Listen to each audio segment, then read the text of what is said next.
Ассаламу алейкум ва рахматуллахи ва баракатуху. Урматтуу мусулман бир туугандар.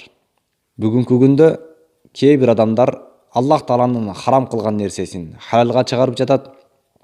Кээ бир адамдар Аллах Тааланын өкүм катары кабыл кылбастан, балким караманча каршы чыгып, 100% ошол Аллах Тааланын өкүмүн жокко чыгарып жатат.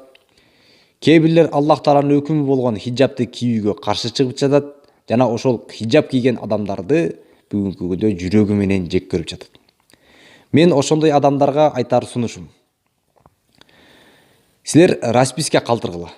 Мен өлгөндөн кийин мага жаназа окубастан, малды кандай көмсөңөр, малды кандай таштандыга таштасаңар, денемди ошондой көмгүлө, ошондой таштандыга таштап койгула деп расписка калтырып кеткиле.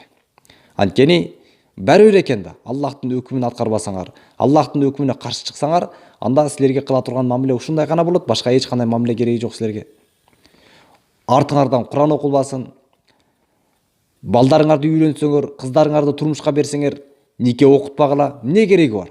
Нике кандай шарт болсо, өлтүргөн адамга жаназа кандай шарт болсо, бул Аллах Тааланын өкүмү. Хиджаб кийиштик, аракты ичпештик, чочкон этин жебештик, арамдан тосулуштук, бул андан дагы жогорку деңгээлдеги өкүм бир тууганым.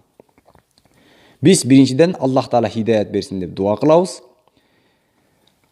Жана сиздин дагы ушул нерселерди кенен түшүнгөнгө, ой жүгүртүүңүзгө сунуш кылабыз.